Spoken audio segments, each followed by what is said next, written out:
Hello friends, मी Vishakha. Global online मराठीमध्ये आपल्या सर्वांचं स्वागत आहे. आजच्या सेशनमध्ये आपल्याला एस-एन-डी-टी वुमेन्स युनिव्हर्सिटी या युनिव्हर्सिटीच्या पी-एच-डी एंट्रन्स पेट एक्झामसाठी 2023 साठी रिसर्च मेथॉलॉजीचं प्रिपरेशन करायचं आहे. एम-सी-क्यू थ्रू प्रिपरेशन आपण करणार आहोत. ही सीरीज आपण चालू ठेवणार आहोत. या एक्झाम क्लिअर करण्यासाठी हे व्हिडिओज तुम्हाला खूप हेल्पफुल ठरणार आहेत. So let's start with today's session. Session start करण्यापूर्वी एक इम्पॉर्टंट सूचना किंवा संधी आहे त्या स्टुडंटसाठी जे स्टुडंट्स या युनिव्हर्सिटीच्या पी-एच-डी एंट्रन्ससाठी प्रिपरेशन करत आहेत त्यांच्यासाठी आम्ही एक स्पेशल कोर्स घेऊन आलो, स्पेशली ऑन रिसर्च मेथॉलॉजी. जसं की आपण पॅटर्न बघितला असेल परीक्षेचा, तर आपल्याला माहिती आहे 50% मार्क्स आणि 50% क्वेश्चन्स हे पूर्णपणे रिसर्च मेथॉलॉजीवरती येणार आहेत. सो त्यासाठी स्पेशली आम्ही कोर्स घेऊन आलो रिसर्च मेथॉलॉजीवरचा, जो तुम्हाला हेल्पफुल ठरणार आहे ही एक्झाम क्रॅक करण्यासाठी. या कोर्समध्ये आम्ही तुम्हाला देणार संपूर्ण अभ्यासक्रम मॉक टेस्ट, संपूर्ण अभ्यासक्रम notes, video lectures plus daily live lectures, 1500 plus MCQ PDF, ज्याची पूर्ण रिसर्च मेथॉलॉजीची तुमची प्रॅक्टिस होणार आहे, सराव होणार आहे एम-सी-क्यू सॉल्व्ह करण्यासाठी. सो या एक्झामची जी फीस आहे, या कोर्सची जी फीस आहे ती आहे ₹699 आणि इकडे दिलेल्या व्हॉट्सअप नंबरला मेसेज करून तुम्ही लगेचच आपल्या कोर्सला जॉईन होऊ शकता आणि प्रिपरेशनला स्टार्ट करू शकता. पहिला प्रश्न आहे, the types of research which allows the researcher to gain a better concept and provide direction in order to initiate a more structured research it's term as. संशोधकास एक चांगली संकल्पना मिळवण्यास अनुमती देते आणि अधिक संरचित संशोधन सुरू करण्यासाठी दिशा प्रदान करते. अशा प्रकारच्या संशोधनास असे म्हटले जाते किंवा काय म्हटले जाते. तर इथे जो क्वेश्चन आहे आपल्याला खूप मोठा दिसतोय पण अवघड दिसतोय. मग अशा वेळेस काय करायचं, आपल्याला क्वेश्चनच्या 2 फोड करायचे आहेत. तर आपल्याला हे काय काय देते, एक चांगली संकल्पना मिळवण्यासाठी अनुमती देते आणि दुसरं संरचित संशोधन करण्यासाठी सुरू करण्यासाठी दिशा प्रदान करते. म्हणजे आपल्याला एक दिशा देणार आहे संशोधन करण्यासाठी आणि एक संकल्पना सुद्धा देणार आहे नवीन एक चांगली. तर हे संशोधनाचा प्रकार कुठला आहे, म्हणजे हा संशोधनाच्या प्रकारावरती प्रश्न आहे. आपले ऑप्शन्स आहेत फंडामेंटल रिसर्च, मूलभूत संशोधन, अप्लाइड रिसर्च, उपयोजित संशोधन, एक्सप्लोरेटरी रिसर्च, अन्वेषण संशोधन अँड कन्क्लुसिव्ह रिसर्च म्हणजे निर्णायक संशोधन. तर यामध्ये याचं करेक्ट आन्सर आहे फर्स्ट, फंडामेंटल रिसर्च म्हणजे मूलभूत संशोधन. तर मूलभूत संशोधन का आलं, कारण आपल्याला एक चांगली कन्सेप्ट देते आणि एक संरचित संशोधन सुरू करण्याची दिशा देते. म्हणजे हा एक बेसिक संशोधन आपल्याला इथे देणार आहे. हा जो रिसर्च आहे, प्रश्नामधला जो रिसर्च आहे तो आपल्याला बेसिक कन्सेप्ट क्लिअर करणार आहे, बेसिक रिसर्च म्हणून येणार आहे. तर फंडामेंटल रिसर्च म्हणजे काय बघूया. Fundamental research, also known as basic research and pure research, does not usually generate findings that have immediate applications in practical level. Fundamental research is driven by curiosity and the desire to expand knowledge in a specific research area. This type of research makes a specific contribution to the academic body of knowledge in the research area. तर fundamental research म्हणजे काय, एक basic research जो curiosity किंवा आपल्या इंटरेस्टनी, डिझायरनी expand होतं ते knowledge. म्हणजे क्युरियोसिटी असेल तेव्हा आपल्याला एखादा नवीन शोध लागतो. तेल पाण्यावर का तरंगलं, त्याच्यानंतर न्यूटनचा जो लॉ आहे की ॲपल खालीच का पडलं, हा बेसिक रिसर्च आहे, फंडामेंटल रिसर्च त्याला म्हणतो. आणि प्युअर रिसर्च, बाकीच्या त्यामध्ये नवीन नवीन गोष्टींचा शोध लागला ते वेगवेगळ्या प्रकारामध्ये येतात. पण मूलभूत संशोधन, बेसिक संशोधन जे काय आहे ते असं क्युरियोसिटीमधून येतं किंवा एक आपले नॉलेज एक्सपांड करण्याच्या डिझायरमधून येतं. याचं इमिजिएट ॲप्लिकेशन होत नाही पण तो एक शोध असतो, म्हणून त्याला आपण एक बेसिक रिसर्च म्हणू शकतो. तर हे काय करतं, आपल्याला नॉलेजमध्ये भर देतं.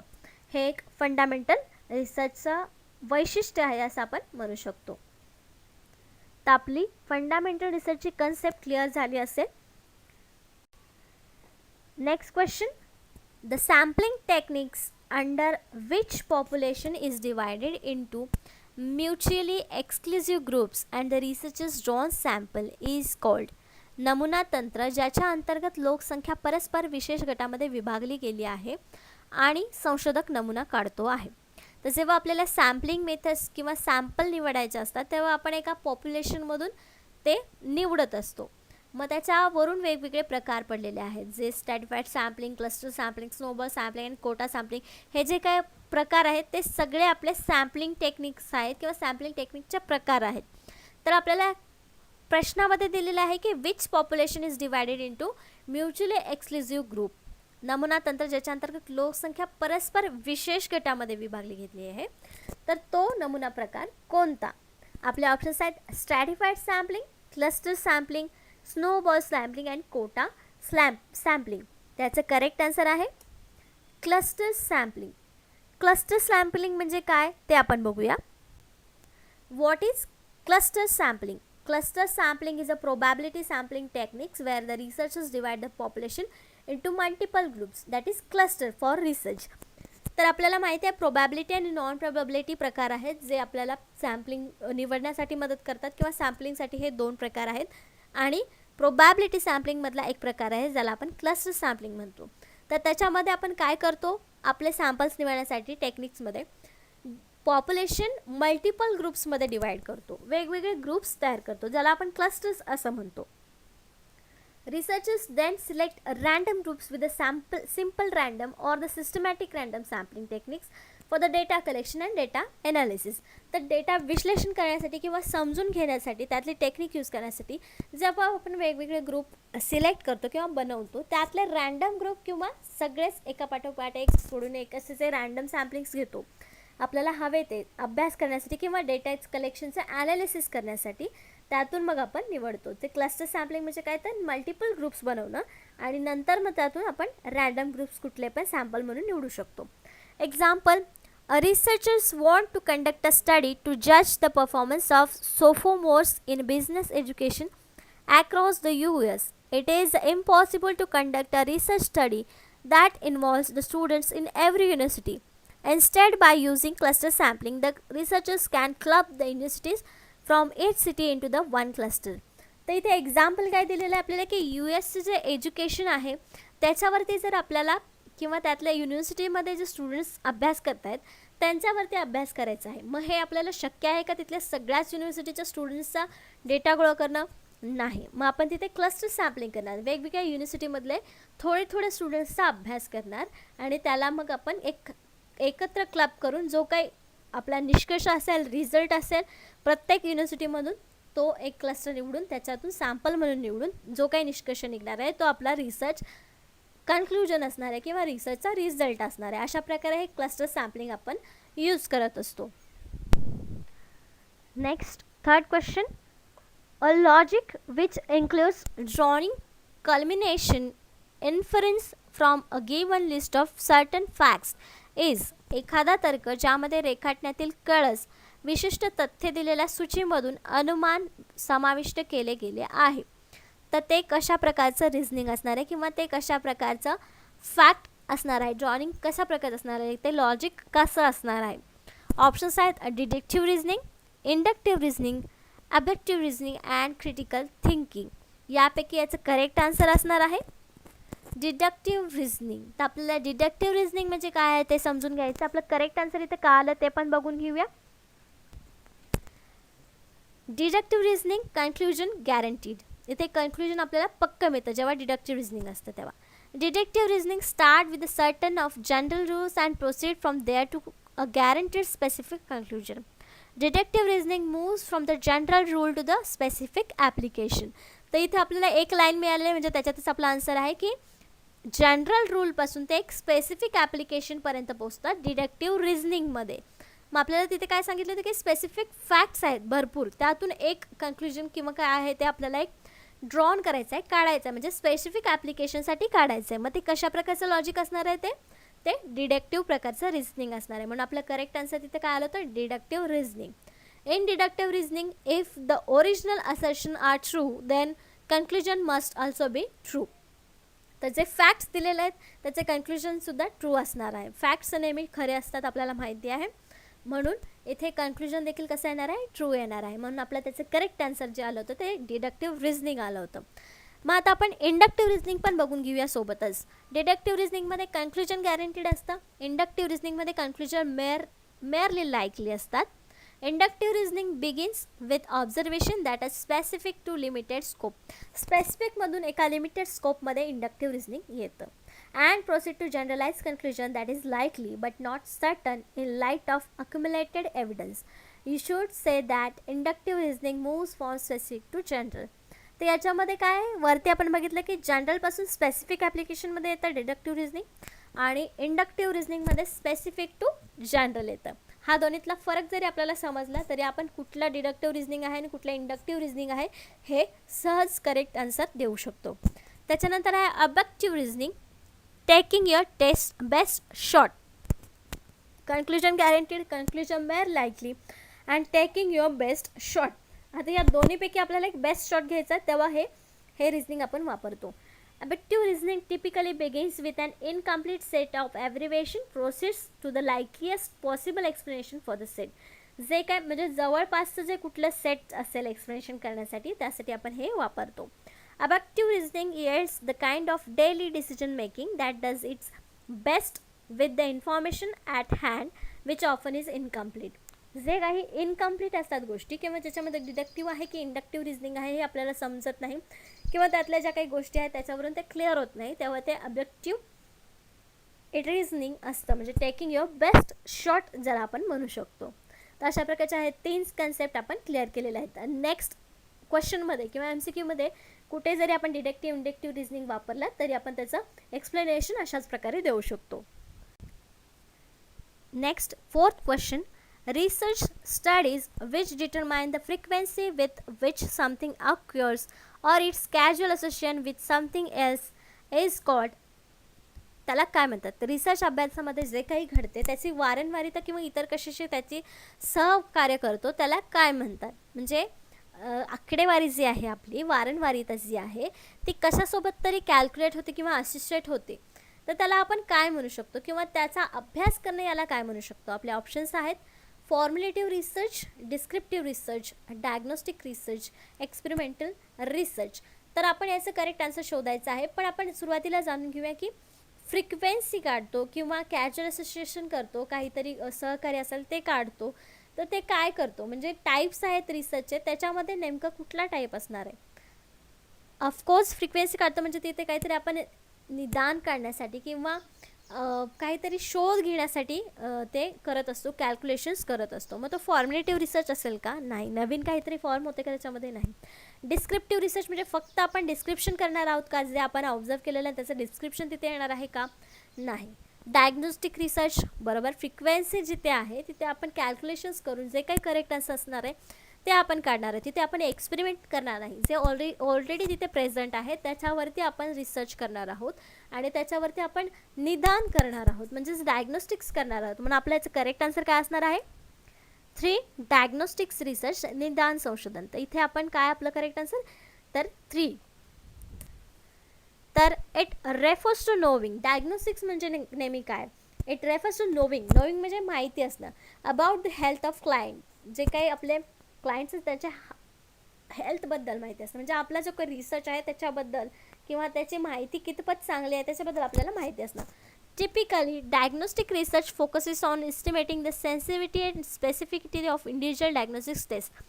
प्रत्येक गोष्ट जी आहे म्हणजे एखादा रिसर्च आपण स्पेसिफिक घेतलेला आहे त्याच्यासाठी ही टेस्ट आपण म्हणून रिसर्च म्हणू शकतो. डायग्नोस्टिक टेस्ट ज्या असतात स्पेसिफिक म्हणजे जे स्टॅटिस्टिक्समध्ये आपण आकडेवारी वापरतो तर यासाठी आपण वापरू शकतो स्पेसिफिक रिसर्चसाठी. Their predictive value and other parameters of interest, म्हणजे त्याच्यामध्ये काय काय वेगवेगळे पॅरामीटर्स आहेत त्यालासुद्धा लक्षात ठेवून हे आपल्याला डायग्नोस्टिक करावं लागतं या डायग्नोस्टिक्स रिसर्चमध्ये. Such as likelihood ratios, ROC curves, test reliability, ह्या ज्या गोष्टी आहेत त्या डायग्नोस्टिक्स टेस्टमध्ये किंवा डायग्नोस्टिक्स रिसर्चमध्ये येतात. आपण क्वेश्चनमध्ये बघितलं होतं की फ्रिक्वेन्सीवरती जे काही क्वेश्चन्स आहेत ते आपण याच्यामध्ये घेतो, म्हणून आपलं करेक्ट आन्सर तिथे 3 आलं होतं, डायग्नोस्टिक्स रिसर्च. नेक्स्ट क्वेश्चन आहे 5th, the different conditions that prevail in a research study under which experimental and control groups are put are called. ज्या संशोधन व अभ्यासाच्या अंतर्गत प्रयोगात्मक आणि नियंत्रित गट ठेवले आहेत अशा विविध परिस्थितींना काय म्हणतात? तर एक गोष्ट इथे क्लिअर करायची की एक्सपेरिमेंटल रिसर्चमध्ये आपल्याला कंट्रोल ग्रुप्सवरती अभ्यास करावा लागतो. व्हेरिएबल्स जे असतात ते कंट्रोल्स असतात, कधी कधी नसतात, पण कंट्रोल ग्रुप्सवरतीच आपण एक्सपेरिमेंटल रिसर्च करू शकतो. मग यामध्ये असं विचारलं आहे की जे संशोधन आपण करतो म्हणजे एक्सपेरिमेंटल रिसर्चमध्ये जे संशोधन करतो त्याच्यामध्ये आपण नियंत्रित गट ठेवलेले असतात, तर त्या नियंत्रित ठेवण्याच्या गटांच्या परिस्थितीला आपण काय म्हणतो? ऑप्शन्स आहेत ट्रीटमेंट, इन्व्हेस्टिगेशन, ब्ल्यूप्रिंट्स, ॲनालिसिस.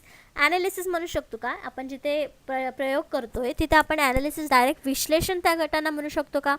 नाही. ब्ल्यूप्रिंट रूपरेषा म्हणू शकतो का नियंत्रित गट असतात त्या परिस्थितीला? अजिबात नाही. ब्ल्यूप्रिंट म्हणजे आपण जे काही बनवणार आहोत त्याचा एक आराखडा असं म्हणू शकतो ब्ल्यूप्रिंटला आपण. इन्व्हेस्टिगेशन तपासणी, नियंत्रित गट तयार केल्यानंतरची जी प्रोसेस आहे ती आहे इन्व्हेस्टिगेशन. पण जी गट आपण निवडतो त्या परिस्थितीला आपण ट्रीटमेंट म्हणतो.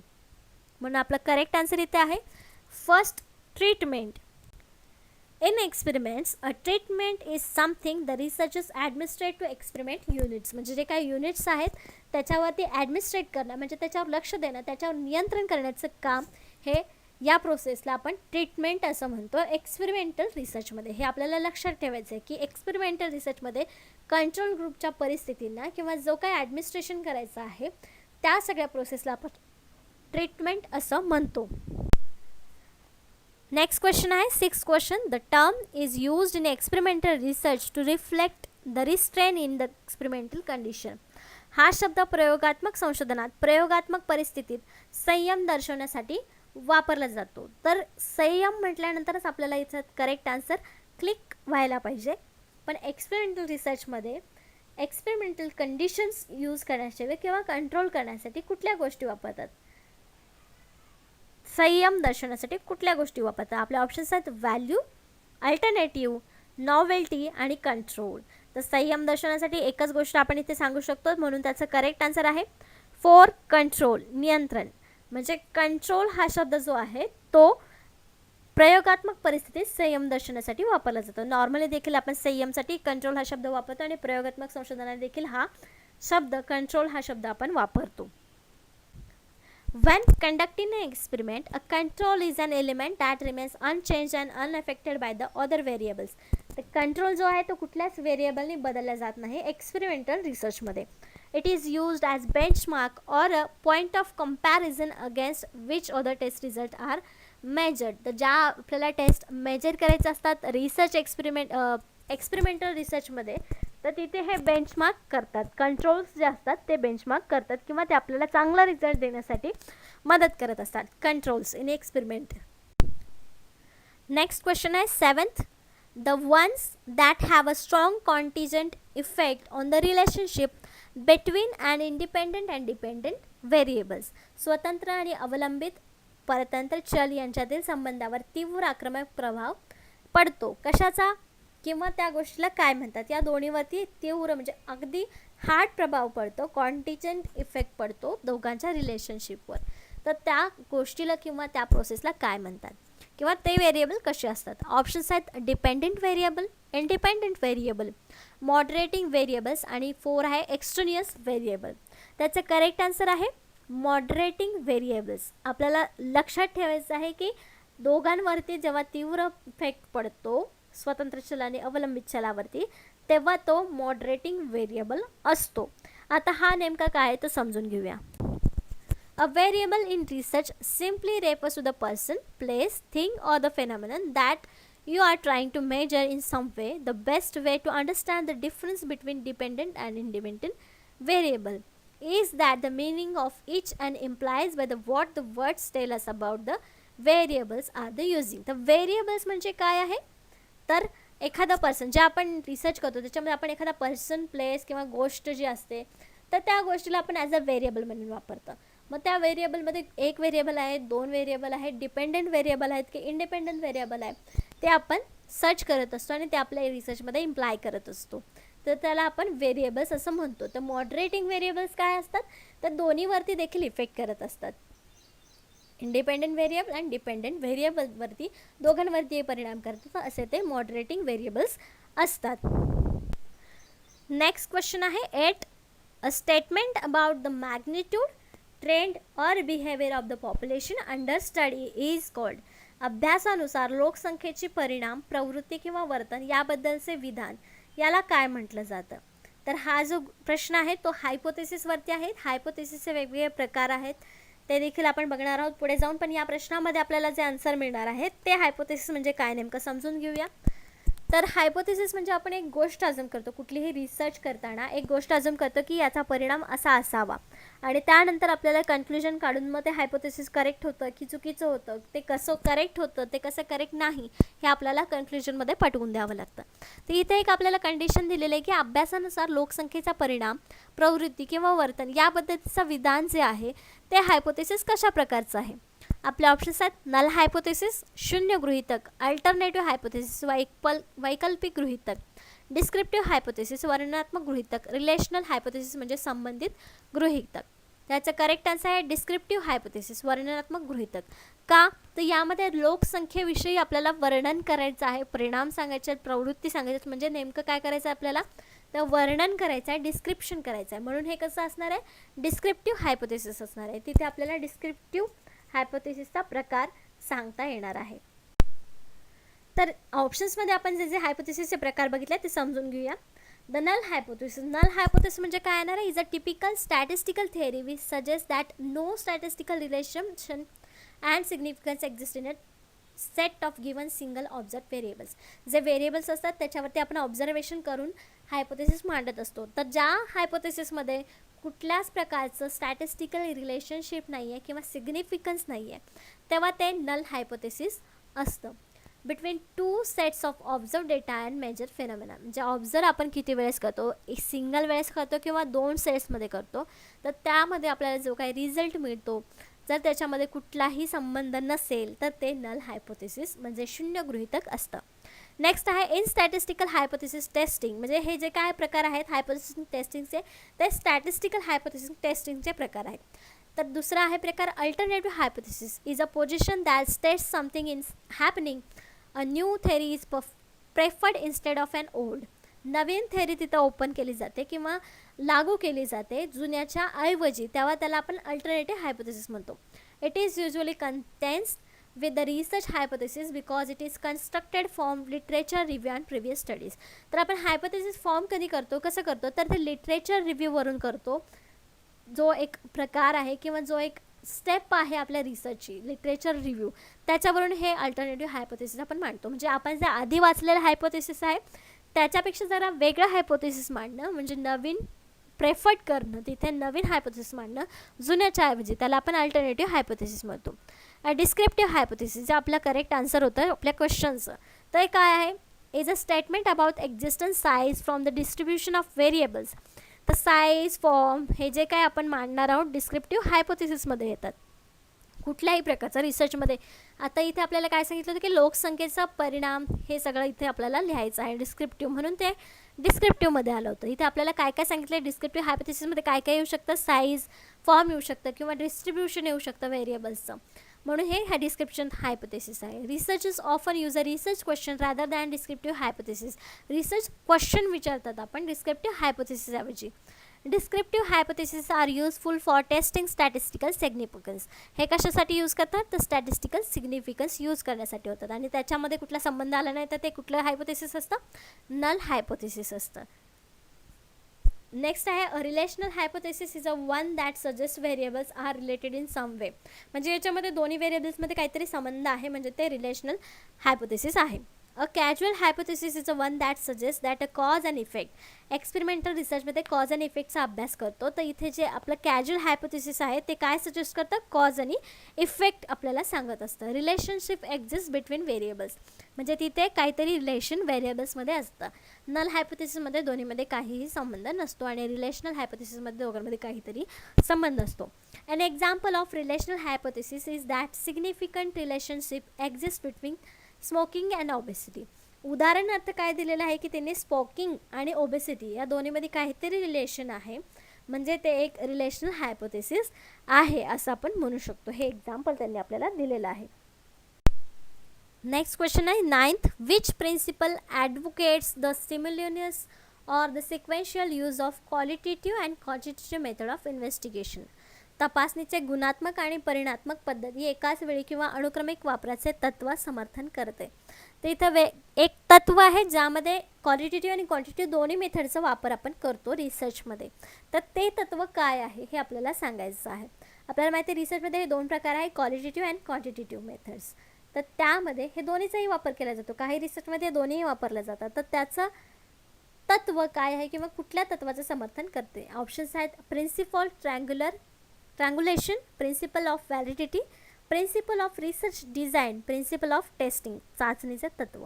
तर याचं करेक्ट आन्सर आहे फर्स्ट प्रिन्सिपल ऑफ ट्रँग्युलेशन, त्रिकोणाचे तत्व. तर त्रिकोणाचं तत्व नेमकं काय आपण समजून घेऊया. ऑफकोर्स आपल्याला क्वेश्चन विचारला होता क्वालिटेटिव्ह अँड क्वांटिटेटिव्ह मेथड एकत्र वापरण्याचा तत्व कुठला आहे किंवा कुठल्या तत्वावर वापरलं जातं. त्याचं करेक्ट आन्सर आपलं हे आलं होतं. म्हणजे ट्रँग्युलेशनचा अर्थ काय असणार आहे किंवा त्याच्यामध्ये काय असणार आहे, तर हेच म्हणजे आपल्याला क्वेश्चनमध्ये विचारलेलं आहे. Triangulation refers to the use of multiple methods and data sources in qualitative research to develop a comprehensive understanding of phenomena. तर इथे काय सांगितलेलं आहे, या प्रकारच्या तत्वामध्ये तुम्ही मल्टिपल मेथड्स यूज करू शकता. डेटा सोर्स असू दे किंवा कुठल्याही क्वालिटेटिव्ह रिसर्च असू दे, पण त्याच्यामध्ये तुम्ही वेगवेगळ्या प्रकारच्या मेथड्स एका वेळी वापरू शकता. म्हणून ह्याला ट्रँग्युलेशन प्रिन्सिपल असं आपण म्हणू शकतो. Triangulation also has been viewed as a qualitative research strategy. जसं सांगितलं क्वालिटेटिव्ह आहे, तसंच हे क्वालिटेटिव्ह रिसर्च स्ट्रॅटेजीमध्ये टेस्ट व्हॅलिडिटी करण्यासाठी देखील बेस्ट आहे किंवा व्ह्यू करण्यासाठी वापरलं जातं. Validity through the coverage of information and different sources. वेगवेगळ्या सोर्सेसमधून आपल्याला माहिती मिळवण्यासाठी या प्रकारचं रिसर्च वापरलं जातं किंवा या प्रकारचं तत्व वापरलं जातं. म्हणजे कसं आपल्याला याच्यामध्ये आकडेवारीसुद्धा मिळते आणि डिस्क्रिप्टिव्ह आन्सर्ससुद्धा याच्यामध्ये मिळू शकतात या प्रकारच्या तत्वामध्ये. नेक्स्ट क्वेश्चन आहे a survey which is conducted on different sample groups at different time intervals is called. वेगवेगळ्या वेळोवेळी घेतलेल्या नमुन्यांच्या गटांवर केलेल्या सर्वेक्षणात असे म्हटले जाते. म्हणजे काय सांगितलेलं आहे की सॅम्पल ग्रुप्स घेतलेत वेगवेगळे डिफरंट टाईम इंटरव्हल्सनुसार, म्हणजे प्रत्येकाच्या वेळेनुसार किंवा वेगवेगळ्या पिरियडनुसार हे ग्रुप पाडलेलं आहे. तर ती कशा प्रकारची स्टडी असेल किंवा त्या सर्वेक्षणाला काय म्हटलं जाईल. ऑप्शन्स आहेत cross sectional study, cohort study, cohort analysis, longitudinal study and time series study. तर याचं करेक्ट आन्सर असणार आहे cross sectional study. Cross sectional study आपण का म्हणतो ते बघूया, पण त्याआधी आपण एक ऑप्शन समजून घेऊया की लॉन्जिट्युडिनल स्टडी म्हणजे काय असणार आहे की एकाच काळातील पण टप्प्याटप्प्याने केलेला अभ्यास असतो. टाईम सिरीजनुसार म्हणजे वेळेनुसार केलेला अभ्यास असतो. आणि क्रॉस सेक्शनल स्टडी म्हणजे काय, तर क्रॉस सेक्शनल स्टडी म्हणजे काय, cross sectional study is conducted at a given point in a time. एक टाईम दिलेला असतो, त्या टाईम पॉईंटमध्ये आपल्याला ते कंडक्ट करायचं असतं सर्वे. पण longitudinal study requires researchers to revisit participants of the study of proper intervals. म्हणजे लॉन्जिट्युडिनल स्टडी काय असतं, सॅम्पल एकच असतो पण त्याची स्टडी आपण वेगवेगळ्या ठराविक इंटरव्हल्समध्ये करत असतो, ठराविक पिरियड्समध्ये करत असतो, एक ठरलेल्या टायमामध्ये करत असतो. तसं क्रॉस सेक्शनलमध्ये एकाच टायमामध्ये दिलेल्याच टायमामध्ये ते आपल्याला करावं लागतं. क्रॉस सेक्शनल स्टडीमध्ये डिफरंट सॅम्पल असतात, तर लॉन्जिट्युडिनल स्टडीमध्ये कंडक्टेड सॅम्पल्स सेम्स असतात. कितीही वर्ष आपण त्याच्यावर अभ्यास करत असलो तरी सॅम्पल्स ते सेम असतात. तसं क्रॉस सेक्शनलमध्ये नसतात. तर मग आपल्याला प्रश्न विचारलेला होता की वेगवेगळ्या ठिकाणी वेगवेगळ्या टाईमवरती जेव्हा रिसर्चचं सर्वेक्षण केलं जातं त्याला काय म्हणतात. मग त्याचं करेक्ट आन्सर आपल्याला क्रॉस सेक्शनल स्टडी मिळालं होतं, कारण तिथे वेगवेगळ्या गिवन टाईममध्ये दिलेलं होतं अभ्यास करण्यासाठी. म्हणून त्याचं करेक्ट आन्सर आपल्याला हे मिळालं होतं. त्याचे आपल्या रिसर्च मेथॉडॉलॉजीचे 10 क्वेश्चन्स इथेच संपलेले आहेत. म्हणजे आज आपण 10 कन्सेप्ट शिकलेलो आहोत रिसर्च मेथॉडॉलॉजीचा. नेक्स्ट लेक्चरमध्ये देखील आपल्याला 10 वेगवेगळ्या कन्सेप्ट शिकायचे आहेत प्रश्नांमधून. प्रश्न जे आहेत ते आपण वेगवेगळ्या युनिव्हर्सिटीच्या PhD एक्झाम्स, एंट्रन्स एक्झाम जे झालेले आहेत त्यातून निवडतो आहे. म्हणजे जे काही आपले क्वेश्चन्स आहेत, कन्सेप्ट्स आहेत त्या देखील क्लिअर होतील आणि आपला अभ्यासही कंप्लीट होईल आपली पेट एक्झाम क्लिअर करण्यासाठी.